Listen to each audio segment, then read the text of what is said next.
BYU's first season in the Big 12 was a big success, but with a new coach and a star-studded freshman class, the best might be yet to come for the Cougars.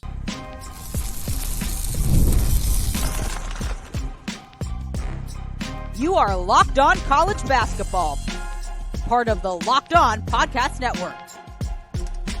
Your team every day.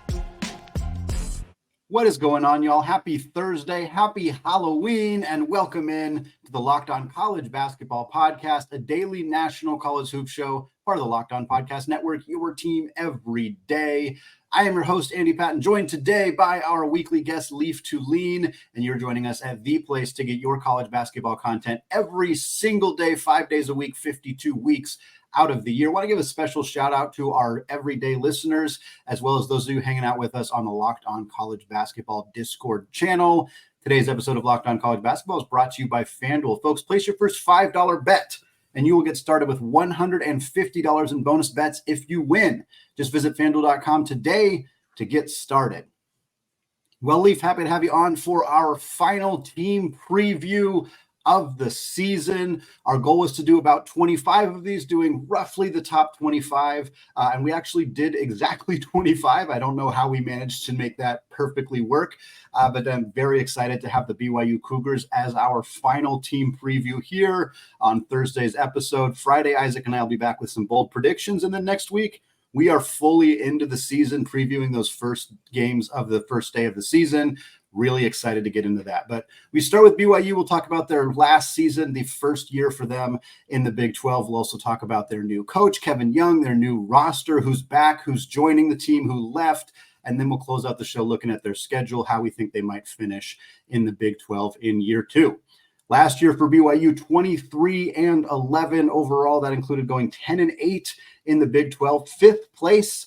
The preseason projections last year, if anybody wants to go back and look at them, people didn't have BYU in fifth. That is not where people thought this team would finish. They kind of really had a bad final year in the WCC, and I think the expectation was that they wouldn't do very well moving from the WCC to the Big 12. That was not the case. Really nice coaching performance last year from Mark Pope. Team earned a 6th seed in the NCAA tournament. Some conversation that they were expected to be a 5 seed and that there was some scheduling snafus with their the program's decision to not play on Sundays, bumped them to a 6 seed regardless. They end up scheduled against a Duquesne team that won the A10, an 11 seed. Duquesne ends up knocking off BYU, so they don't get that coveted victory in the NCAA tournament, but they did do really well, well enough that Mark Pope, out the door after the season, goes to Kentucky, his alma mater, where he won a national championship as a player in 1996 with Coach Rick Pitino. And I think obviously for BYU fans who were optimistic about how the season went and excited about the future of a program that finished top 5 in a really good basketball conference, to see the coach leave, now I think there's some more optimism around the program after how the rest of the offseason went. But at the time, there was some real concern for this program. And Leaf, I want to start with the Mark Pope side of things, because I don't think you can really blame a coach for going back to his alma mater, especially an opportunity like Kentucky, and considering the success that he had at BYU. But yeah, I'm sure that stung for some Cougars fans to see him out the door. Yeah, I mean, Mark Pope was very highly thought of in these parts, considering he was at UVU, Utah Valley University, which is very close to BYU geographically, but a huge jump up from UVU to BYU, and he made that jump with no issue. He had a very good BYU team his first year with Yoli Childs and Hawes, and that team, without COVID, was probably the best BYU team, and they didn't get to show it in the tournament. That was probably the best BYU team since Jimmer, and that was probably a better team than this previous team that was a 6 seed, or like you said, could have been a 5 seed without not wanting to play on Sundays. And so he was highly regarded. And then there was a bad year in the WCC. There was some frustration. And then he goes into the Big 12 and you're like, well, they're going to be the worst team in the Big 12. They were picked 13th out of 14 last year and they got 5th and they were a 6 seed in the tournament. Everyone was thrilled, and you lose Mark Pope.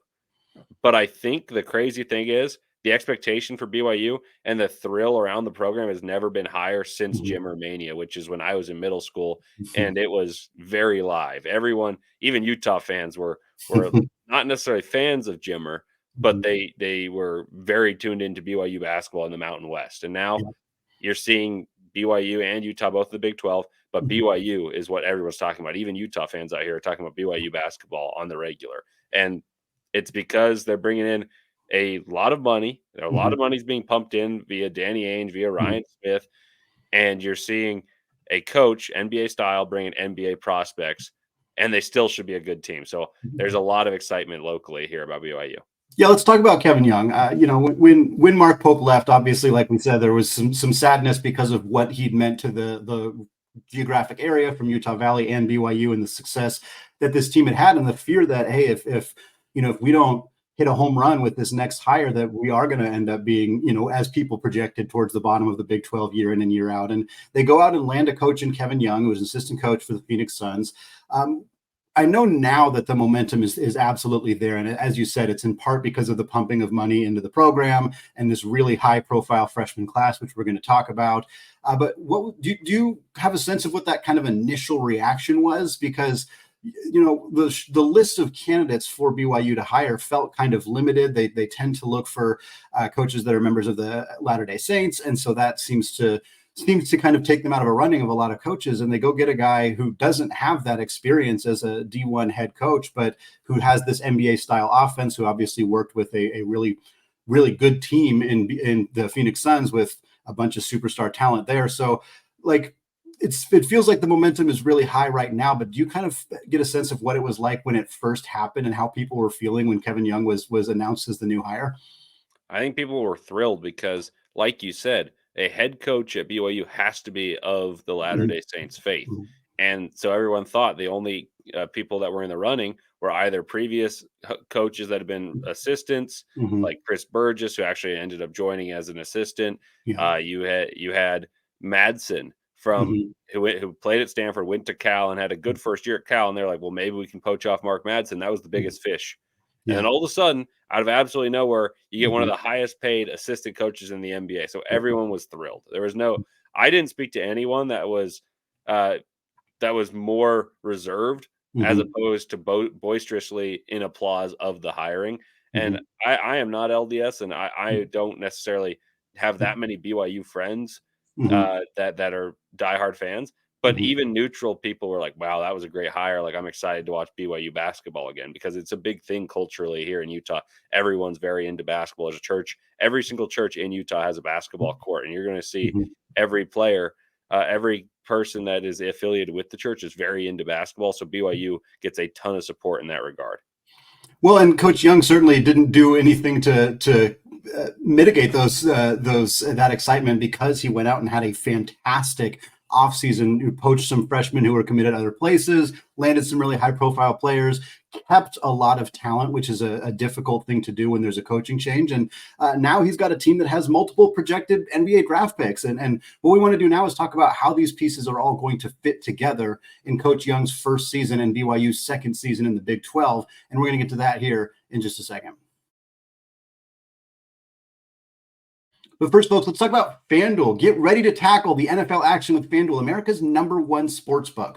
Right now, new customers can bet $5 and you'll get $150 in bonus bets if you win. The FanDuel Sportsbook app gives you everything you need to place live bets on the NFL all in one place. When you get a hunch in the middle of the game, you can check out latest stats, view live play-by-play, and so much more, all on the same page where you place your bets. And if you're feeling pretty spicy about BYU, they're plus 3,000 odds to win the Big 12 regular season, and plus 1,500 odds to advance all the way to the Final Four. If you like those, if you like any other odds, next week we'll have game odds as well as the season gets going. Just visit FanDuel.com now to join today. And reminder, you'll get started with $150 in bonus bets if you win your first $5 bet. That's FanDuel.com, America's #1 sportsbook. All right, Leaf, continuing our conversation here, talking about the BYU Cougars, the first year of the Kevin Young era, the second year of the era of BYU in the Big 12. I want to talk a little bit about roster construction, the returners, the departures, the transfers, the freshmen coming in, and then we'll take a look at some of our projections for the starting lineup, the rotation, some names to keep an eye on for BYU fans this season. And I think, again, one of the big conversations for any team, there's so much focus in the transfer portal era on who's new, who are the new pieces, who are the big names they added in the portal, the big freshman names. But a lot of times, especially for a team that has a coaching change, the best thing you can do is keep your talent. And that's one of the most impressive things I think about this offseason for this BYU team was that they kept a lot of the key pieces from last year's roster. They lost some key talent as well. Don't get me wrong, but in the backcourt, you keep Trevin Knell, you keep Richie Saunders and Dallin Hall, 3 guys who averaged over 9 points per game last year. That's an incredible amount of talent to keep, veteran guys, experienced players to keep in that system. You keep Fousseyni Traore in the front court, their best low post scorer, probably going to be one of, if not their best low post scorer again this year, about 11-5. Last year. You also keep Dawson Baker, who didn't play much last year, has some injury issues, but he's a guy that there's some high expectations for, averaged 5 points and 1.5 assists during his limited action last year. And yeah, like we said, they lost some guys. Spencer Johnson's out of eligibility. They lose 2 players to Louisville in Ali Khalifa and Noah Waterman. Jackson Robinson ends up following Mark Pope to Kentucky. A couple other options. Atiki transfers to New Mexico. Marcus Adams Jr. to CSUN, but still a ton of talent staying with this BYU program. They had a couple of big man transfers, Keba Keita from Utah and Mawat Mogg from Rutgers. But Leaf, where I really want to focus is the freshman class, because this is as good of a freshman class as BYU has ever had. And frankly, it's not even close. I think that 3, at least guaranteed 2 of the highest regarded freshmen in BYU history are members of this class. I think it might even be 3, the top 3 ever. And yeah, moving to the Big 12 certainly helps with that. The influx of money helps with that. But let's be honest, Kevin Young went out and landed himself some absolute stars in this freshman class. Oh, yeah. And BYU fans or just college basketball fans right now, I've got some good news for you. I spoke with some BYU sources, and both of them are supposed to start. Egor Demon, and that's how it's pronounced, Egor Demon. Mm-hmm.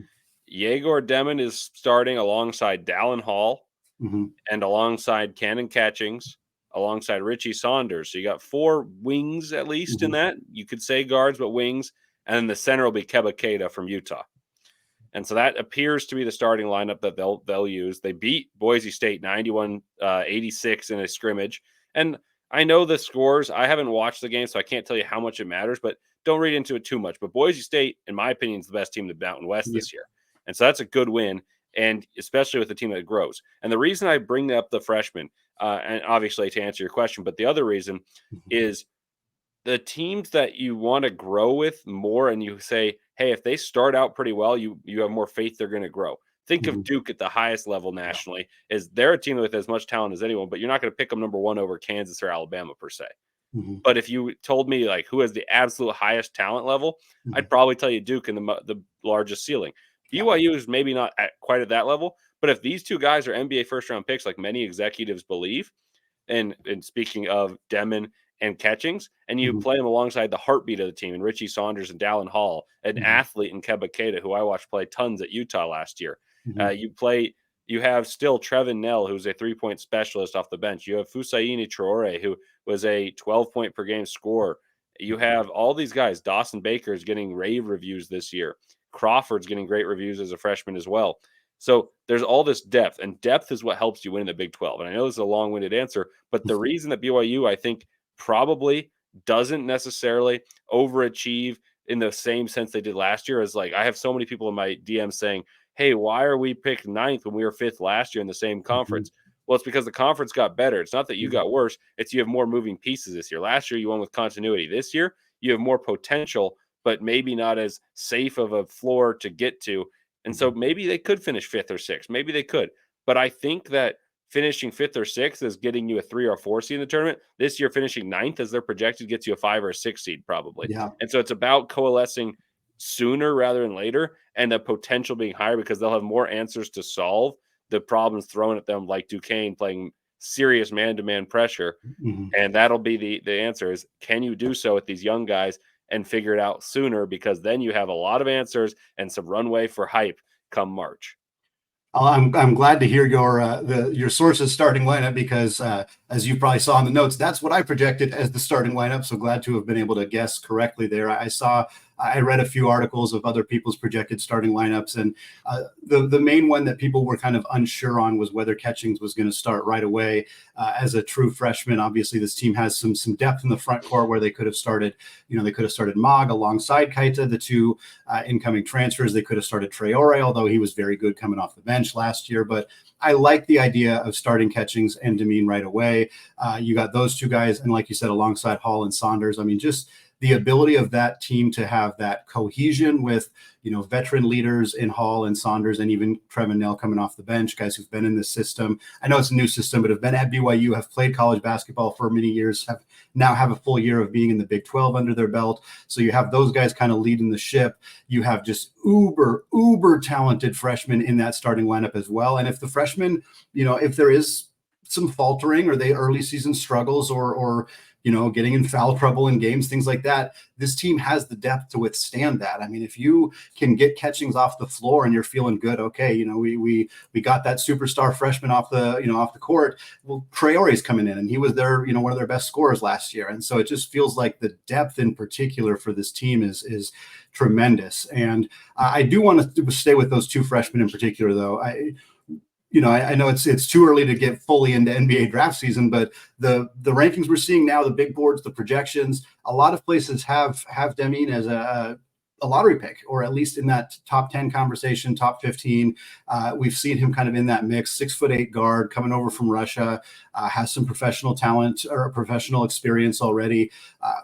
From what you know about him, what you've heard about him, what you've seen of him, like what kind of impact can he make, especially in a backcourt with guys like Hall, like Saunders, like Nell? It feels like he's going to be a really good fit in this projected system for Kevin Young, and could do some really good things this year. I haven't heard a ton, but what I did hear is his ability to see the floor is unbelievable. Yeah. He's able to see over everyone and skip the ball. So without having seen him play for BYU yet, just highlights, maybe brief snippets of games against solid competition, but it's hard to tell. I'm envisioning him having the ball a lot in pick and roll situations with Keita and spacing of shooters. So you reference Nell, great shooter. You reference Saunders, great shooter. Baker is similar in that regard. Catchings can catch and shoot and catch and then slash.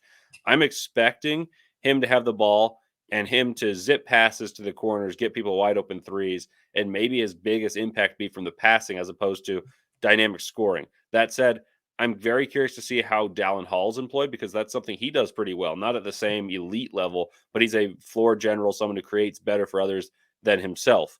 And so I'm curious to see how those two coexist. Dallin Hall is one of my favorite players that I ever saw in high school basketball in Utah. He had 42 and he had a 42-point triple-double in the state championship game, I'm pretty sure. Yeah. And it was pretty unbelievable. But anyway, the reason I bring that up is Dallin's been great at that same type of thing, a plus-size guard, someone who can create for others. And he's not necessarily a knockdown shooter. So I'm curious to see how those two coexist. But I have no doubt that Egor Demon is going to be able to create for others. And Catchings is the one I'm more eager to see, because I just don't have a feel exactly how he's going to be employed, because I don't think BYU's ever had a player like what Kanon Catchings can be or is. Well, last thing I want to talk about with this team, it feels like the front court depth is fantastic, with Traore likely coming off the bench, with the two transfers coming in. That feels like an area of strength, and Catchings, especially if he plays that 4 spot. But if there is a spot where I would just maybe raise my eyebrow a little bit, it could be point guard depth. And I think a big hinge on that is going to be the health of Dawson Baker. He's not a point guard. He's spent 3 years at UC Irvine and 4 games last year at BYU. Has never averaged more than 1.5 assists per game, but he's a sharpshooter. His health feels like a big factor. And then one of the other freshmen for this team is Elijah Crawford, former Stanford commit that BYU was able to kind of poach this offseason after Young took over.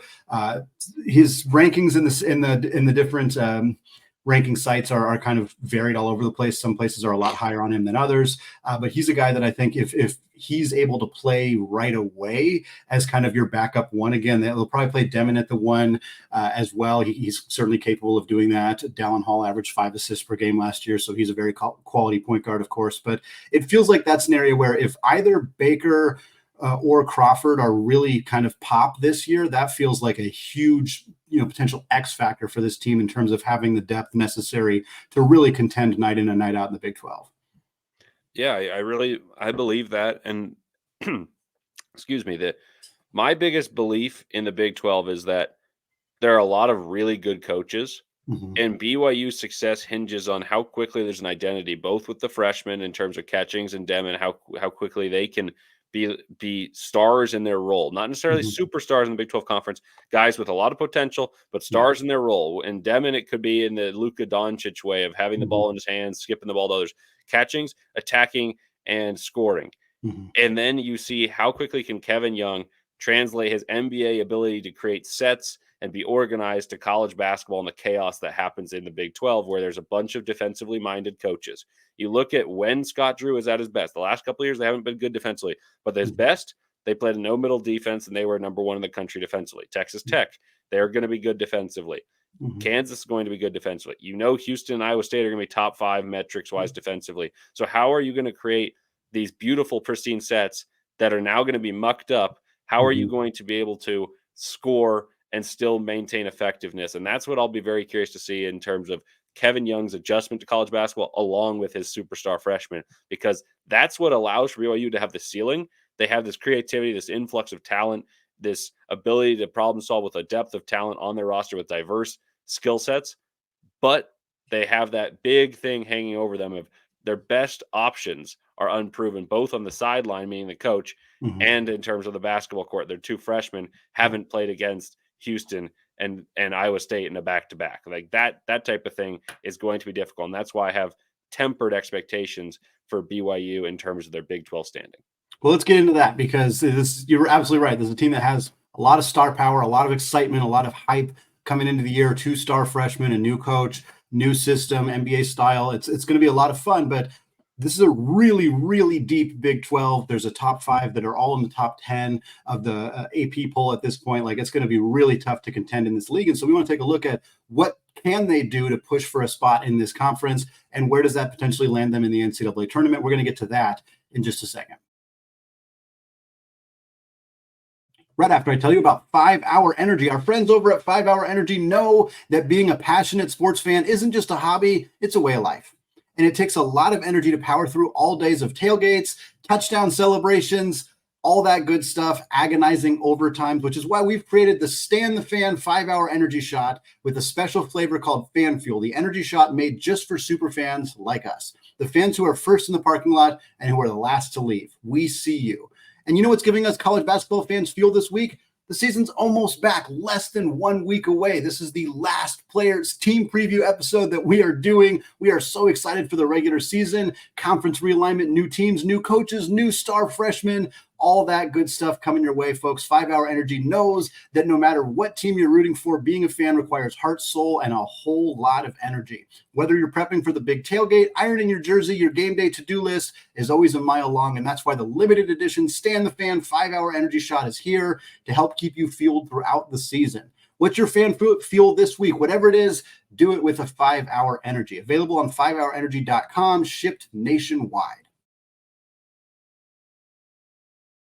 All right, Leaf, closing out the show, finalizing our team preview episode here, talking about the BYU Cougars, talked about their final season of the Mark Pope era, their first year in the Big 12, talked about their really exciting offseason with new coach Kevin Young coming in, as well as that star freshman class and some other fun additions and some key returners for that team. But want to close out the show here talking about their schedule, the non-conference, how it's prepping them for the Big 12 season. We'll talk a little bit about how we think they're going to do in the Big 12, where they might finish in the standings, talk about where they might get seeded in the big dance, and if they can kind of get over that hump and win at least one game in the NCAA tournament, which would be a very successful first season for Coach Kevin Young. I want to take a look at the schedule first. And if you're a listener to the show, if you've listened to us, Isaac and I, or either of us on solo episodes, we talk a lot about, in particular, the way that Big 12 teams have started to schedule in the non-conference. I know that Brad Ronell at Clemson really brought it to the forefront last year when he kind of complained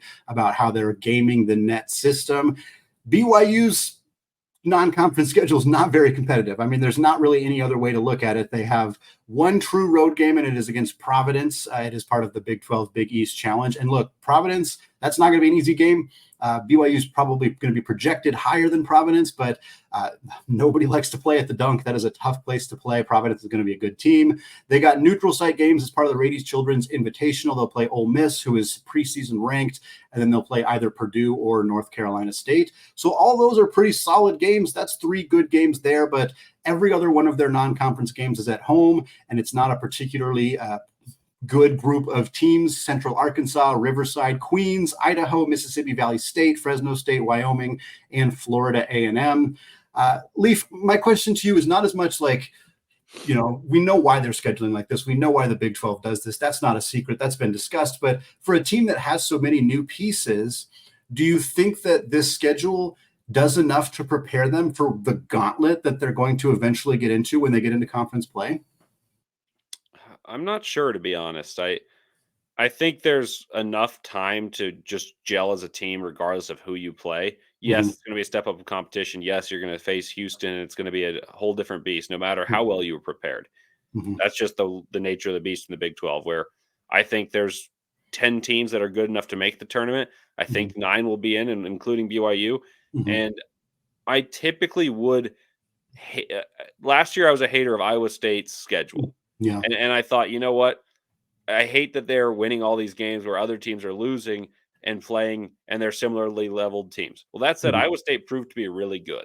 Yeah. Like, they didn't win it all, and I was a hater in the sense of saying, well, can they make a Final Four? I said, no, they don't have enough offense. But they were really good. They made a Sweet 16. They deserve their 2 seed. They played a horrible schedule. Both can be true. So I have less issue of it now because of how good the Big 12 is, that if you get an injury or you're really bad for maybe a few games and then you play against the best, you all of a sudden are behind the 8 ball and you need enough wins. Like, there's going to be teams that make the tournament from the Big 12 that are sub 500 in conference play. I believe that. I think there's going to be a team that goes, I don't remember if they're playing 18 or 20, but let's say either 9 or 11 or 8 and 10, something like that. No matter what it adds up to, I can see a world in which a team ends up sub 500 in conference play and still makes it as a top 8 seed in the tournament. So why not win the games and get you enough wins to get the seed, as opposed to being, we're 9 and 11 in conference play, or 8 and 10 in conference play, whichever they play. And then you play the juggernauts of Alabama, you go play Tennessee, and you play Duke. Well, that doesn't do you very many favors, because all of a sudden you're only going to have 18 wins. Right. And so I don't hate it as much as I typically have, because of the depth that has been improved and pumped into the league via expansion of adding Arizona, adding BYU, Utah, UCF, Cincinnati. And 4 of those 5 schools I just rattled off are going to make the tournament. Yeah. Like, it's pretty wild. Yeah, it's going to be a great conference, and that's kind of what I want to talk about. The general consensus has been that there's a top 5 in this league of Kansas, Houston, Iowa State, Baylor, Arizona. Texas Tech is right on the periphery there. I know you've been somebody who's believed that Texas Tech is one of the top 5 teams in this conference, but that's kind of the top 5, 6. And then there's kind of this other group with Kansas State, with Cincinnati, with BYU, kind of in that those teams make up the top 9 of the league. And then that's kind of where it feels like the cutoff is. TCU's maybe right around that mix as well. And then you got the bottom teams in the conference that are unlikely to compete for a top spot in the league and an NCAA tournament berth again. BYU was in that conversation last year, so anything can happen. It's not impossible for that to happen, but it feels to me like BYU is in this 6 to 9 range in the Big 12, which is, as you said, doesn't put them in a position where they're on the bubble. 6 through 9 in this conference is very likely to be pretty much a lock to get into the NCAA tournament and potentially get a single-digit seed. Do you agree that they're in that 6-9 range? Do you think that they're on the top end of that range, bottom end of that range, and kind of where they could end up finishing here in the regular season for this conference? I've been pretty consistent at picking them at 8th, and I would be more shocked if they're substantially higher than if they're 9th. I don't see them falling behind 9th. Yeah. Obviously, 8 and 9, not a huge gap. But the way I foresee it is everyone has had this gap that you've talked about between the top 5 and the rest. And you can spin it whatever way you want, but everyone believes it'll be Kansas, Houston, Iowa State, Arizona, and Baylor. And I don't necessarily disagree. Now the question is, where do you foresee the next 3 teams or 4 teams? And a lot of people in terms of the AP poll would tell you it's Cincinnati, then Texas Tech, then BYU, then Kansas State. Yeah. I think if I look at roster talent, BYU can contend better than those other 4 teams. But the other 4 teams that I mentioned, especially in the case of Texas Tech, which is the team I think has the best chance of infiltrating that top 5, has good roster talent, has a lot of returning pieces, a coach that's coached in this league now and was a 6 seed last year, much like the Cougars, but their roster seems better to me than it was last year, and it's the same. They added JT Toppin, one of the better transfers in the Big 12. They also kept a lot of their wings that made them good last year. And what I thought was a masterful coaching job by Grant McCaslin with a ragtag roster. And I'm not saying that disparagingly about them, but he had to get a roster in no time in a transfer portal in the first rendition of it for him in the Big 12. So I have a lot of faith. I think he's a really good coach. That's the team that I would say has a chance of infiltrating the top 5. So let's put them at 6 just for the sake of it. Cincinnati has a lot more retention, has the aspirations to contend. They're very athletic. So I think it's fair to assume they'll finish better than BYU. That said, I think BYU is a more dangerous team in March because they have more answers to how to score the ball. So I like BYU at 8. I think Kansas State is 9. They have a lot of talent. They paid Lord knows how much money in NIL, but I don't necessarily love the way that they're coming together. And that said, I didn't love the way they came together the year they made the Elite 8. So maybe I'm wrong in that case, but those are the 9 teams I think have clear-cut chances to make it. Never rule out Jamie Dixon at TCU. He's a very good coach.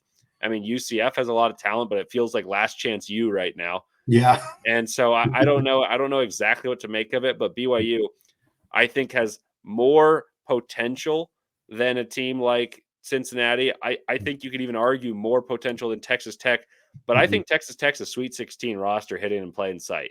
And when this episode's dropped, I'll be tweeting out my AP poll, and I'll probably have them ranked thereabouts in 16-17 range. Last questions for you, Leaf. Pretty simple. Will this team get a better seed than last year's BYU team that was a 6 seed? And will they advance further? In this case, will they win a game in the NCAA tournament? Obviously, it is way too early to know. I mean, matchups matter, things like that, et cetera, et cetera. But just from what we got right now, what we know about this team, and I think you're absolutely right, the ceiling for this team and the floor of this team feel like there's a pretty big spread, whereas teams like Cincinnati in particular, the ceiling and the floor are probably a little bit closer to each other. But for this BYU team, it feels like the ceiling is, yes, they're better than a 6 seed. And yes, they are winning a game or 2 games or 3 games in the NCAA tournament, whereas the floor is lower than that. The floor is, the floor is they missed the tournament, but more likely floor is like a 9 seed, 10 seed, lose in the first round type situation. That's my read on it, at least. Where are you kind of at with those 2 questions? I think their seed will be similar. I think it'll be 5 through 7. So whatever you want to make of that, 5, 6, or 7. I just think there's too many losses that happen in Big 12 play, no matter how mature you are. I don't think you're going to see an unscathed team like Kansas for years skated by relatively unscathed. No one's going to go and have a great record in Big 12 play this year. It's too good of a league, especially at the top. So I don't think that allows you the luxury of getting a top seed. That said, I think BYU's got more potential to win games because, like I said, they had one way of playing. It was a motion offense that was inverted. It played through Ali Khalifa. He would hit you on back cuts.